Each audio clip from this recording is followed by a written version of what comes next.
Hello. तो हमारे पास weight loss कैसे करना है, ओवरवेट को कैसे कम करना है, ओबेसिटी को कैसे कम करना है, ये सब टॉपिक्स के बारे में तो बहुत इन्फॉर्मेशन होती है। लेकिन एक्चुअली में जब हमारा वेट कम होता है या जब हम अंडर वेट होते हैं या जब हमें वेट गेन करने की ज़रूरत होती है, इस सब के बारे में प्रॉपर गाइडेंस और प्रॉपर इन्फॉर्मेशन की बहुत कमी है। तो आज हम इसी बारे में बात करेंगे मिस छवि कोहली से, जो कि एक एक्सपर्ट डाइटिशियन है गुड़गांव में। So welcome ma'am. तो मैम, वेट गेन के लिए जो हमारे न्यूट्रिशनल नीड्स होते हैं या जो कैलोरी इनटेक होते हैं, वो हम स्टैंडर्डाइज गाइडलाइंस के हिसाब से लेकर चलें या वो भी हम एक डाइटिशियन से सुपरवाइज करा के एक इंडिविजुअलाइज प्लान बनाएं और उसको फॉलो करें? सो जब वेट गेन की बारी आती है तो ये तो क्लियर है कि अगर कोई पर्सन प्रॉपर कैलोरी इनटेक नहीं ले पा रहे हैं या ठीक से नहीं खा पा रहे हैं, तो जब हमें डाइट प्लान करना होता है तो कैलोरी इनटेक बढ़ाना ज़रूरी है। बट ये कैलोरी इनटेक भी हम एकदम से बहुत हाई कैलोरी पे शिफ्ट नहीं कर सकते पर्सन को। सो हमें अगर स्लो वेट गेन चाहिए तो approximately 300 to 500 kilo calories per day का इंक्रीमेंट करना होता है। अगर फास्ट वेट गेन चाहिए तो around 700 to 1000 kilo calories per day का इंक्रीमेंट करना पड़ सकता है कभी। बट ये जो कैलोरी इनटेक है, इसमें जो न्यूट्रिएंट्स है, डिफरेंट न्यूट्रिएंट्स, उनका प्रोपोर्शन सही होना बहुत ज़्यादा ज़रूरी है, जो कि जनरली जो हमारे लिए एडवाइज्ड है हमें वही फॉलो करना है। अगर हम कार्बोहाइड्रेट्स की बात करें तो कार्बोहाइड्रेट्स हमारी बॉडी के लिए मेन एनर्जी सोर्स हैं, जो प्रॉपर एनर्जी देते हैं, और इनका 50 to 60% ऑफ द कैलोरी में इंक्लूजन बहुत ज़्यादा ज़रूरी है। बट कार्बोहाइड्रेट्स की रिक्वायरमेंट को पूरा करने के लिए ज़रूरी है कि हम इनको हेल्दी फॉर्म्स, जितने भी हो सके साबुत अनाज और साबुत दालों से हम ये कार्बोहाइड्रेट्स को अपनी डाइट में शामिल करें, ताकि इनके मैक्सिमम बेनिफिट्स को उठा सके। कार्बोहाइड्रेट्स के अलावा प्रोटीन इंटेक पर भी ध्यान देना ज़रूरी है, क्योंकि अक्सर लोगों को लगता है कि अगर वज़न बढ़ाना है तो सिर्फ ज़्यादा मीठा खाएं या ज़्यादा फैटी फूड खाएं तो वज़न बढ़ जाएगा। और एक बहुत इंपॉर्टेंट न्यूट्रिएंट जो कि मसल मास को स्ट्रेंथन करने के लिए या बिल्टअप करने के लिए रिस्पॉन्सिबल है, प्रोटीन, वो यूजुअली मिस हो जाता है हमारी डाइट में, या फिर वेजिटेरियन डाइट में पूरी तरह से फुलफिल नहीं हो पाता है। इसलिए ये इंश्योर करना ज़रूरी है कि जो भी कैलोरी इनटेक हो उसका 15 to 20% प्रोटीन से डाइट में मिले।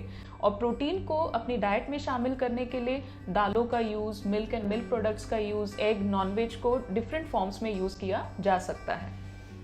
इसके अलावा फैट की जब बात आती है तो बहुत ज़्यादा ओवर कॉशियस होना ज़रूरी है। फैट को 20 to 30% ऑफ कैलोरी इनटेक से ज़्यादा नहीं लेना है, और ये भी इंश्योर करना है कि ये फैट हमें मैक्सिमम हेल्दी फॉर्म्स में कंज्यूम करना है। सो अगर ऑयल्स कंज्यूम कर रहे हैं तो चेंज कर करके यूज़ करना है ऑयल्स को।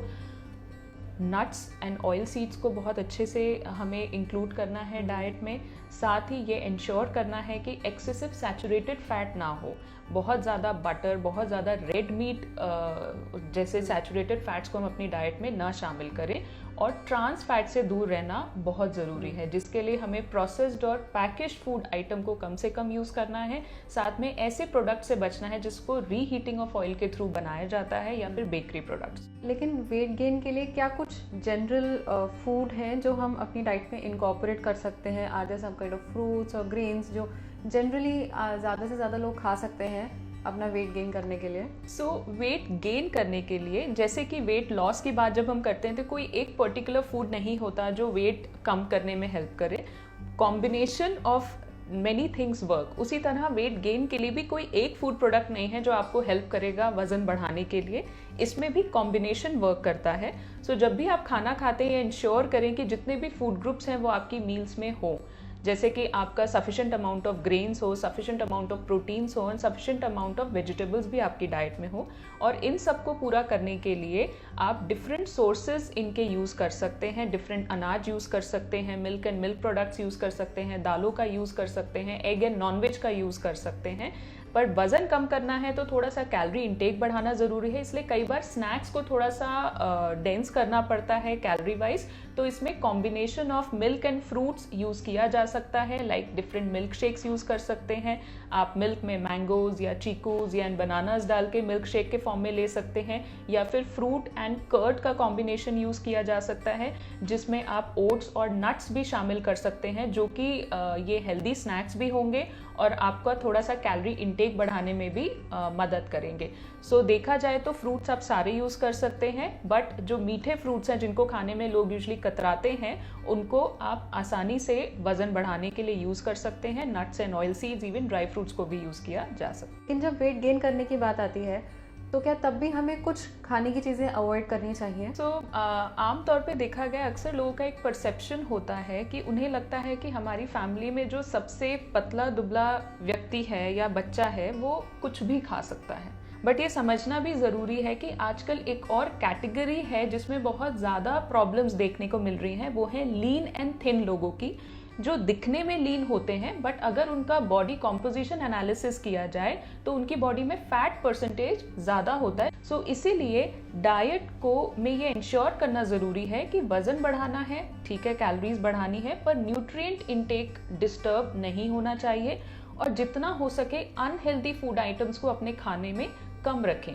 जिसमें कि जैसे अभी हमने डिस्कस किया कि फैट, बहुत ज़्यादा एक्सेसिव फैट नहीं लेना है वज़न बढ़ाने के लिए, और जब भी हम फैट लेते हैं ये इंश्योर करना है कि हेल्दी फैट्स का इस्तेमाल हो, बहुत ही ज़्यादा प्रोसेस्ड और पैकेज फूड और डीप फ्राइड फूड आइटम्स को अपनी डाइट में शामिल ना करें।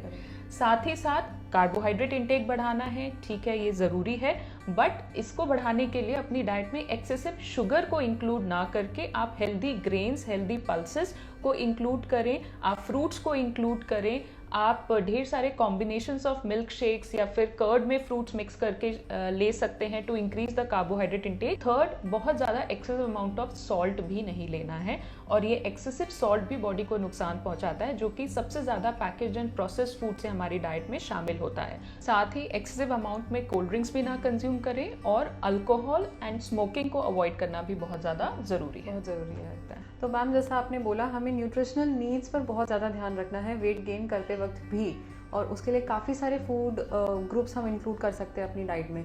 लेकिन अगर हम किसी न्यूट्रिशनल नीड को अपनी नेचुरल डाइट में इनकॉर्पोरेट नहीं कर पा रहे हैं, तो क्या हम आर्टिफिशियल सप्लीमेंट्स लेकर उसको फुलफिल कर सकते हैं?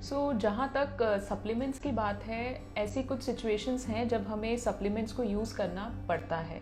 जब हमें पता है कि एक इंडिविजुअल या तो बहुत ज़्यादा सिक हैं और वो खाना नहीं खा पाएंगे, या फिर जो वो इनटेक है उनका, उससे उनकी डिमांड पूरी नहीं हो रही है जो एक्स्ट्रा डिमांड की उनकी बॉडी को ज़रूरत है, या फिर अगर हम स्पोर्ट्स या एथलेटिक ग्रुप की बात करें, जो एथलीट्स होते हैं उन्हें ज़्यादा कैलोरीज एंड ज़्यादा प्रोटीन्स की ज़रूरत होती है, अगर वो हम डाइट से नहीं मीट कर पा रहे हैं, सो न्यूट्रिशनल सप्लीमेंट्स का वहाँ रोल डेफिनेटली आता है, जिसमें सबसे कॉमन जो सप्लीमेंट है जो बहुत ज़्यादा कॉमनली यूज़ होता है वो है protein supplements. So protein supplements को यूज़ करने में कोई बुराई नहीं है। प्रोटीन सप्लीमेंट्स को कॉमनली यूज़ किया जाता है वेट गेन के दौरान, रिक्वायरमेंट्स को पूरा करने के लिए, बट इसमें ये ध्यान देना ज़रूरी है, आप सप्लीमेंट यूज़ कर सकते हैं, बट जब तक हम अपना बेसिक डाइट स्ट्रक्चर ठीक मेंटेन नहीं करेंगे, जब तक हम अपना रिक्वायरमेंट नेचुरल चीज़ों से पूरी तरह से फुलफिल नहीं करेंगे, सप्लीमेंट्स को हम बहुत अच्छे से यूज़ नहीं कर सकते, क्योंकि सप्लीमेंट्स को डिज़ाइन किया जाता है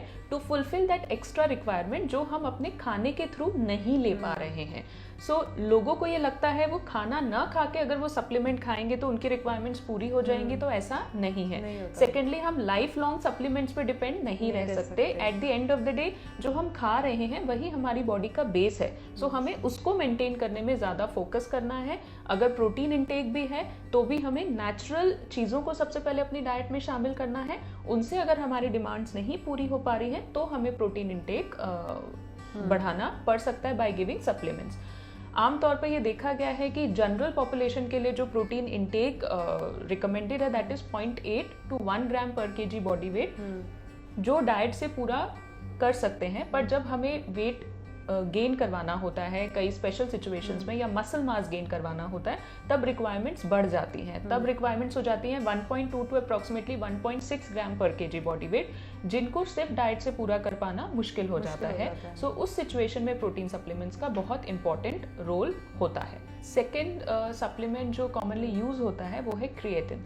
क्रिएटिन मोनोहाइड्रेट जो फॉर्म है वो ज़्यादा कॉमनली यूज होता है, बट ये मेनली एथलीट्स में यूज होता है to improve athletic performance during high intensity activities या हाई इंटेंसिटी गेम्स, वर्कआउट्स या जो वो परफॉर्म करते हैं।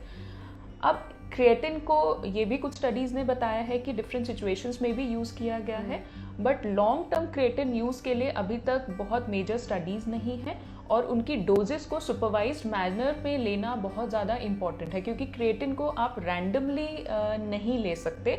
उसकी डिज़ाइन डोजेज होती हैं जो शॉर्ट टर्म इंटरवल के लिए डिफरेंट होती हैं, लॉन्ग टर्म इंटरवल के लिए डिफरेंट होती हैं। सो इसलिए इसको जुडिशली यूज़ करना बहुत ज़्यादा इंपॉर्टेंट है ताकि इसके बैड इफेक्ट्स बॉडी में ना हो, और इफ़ रिक्वायर्ड तभी ये सिचुएशंस में यूज़ करा जाए। अननेसेसरी रैंडमली इसको यूज़ करना रिकमेंड नहीं किया जाता।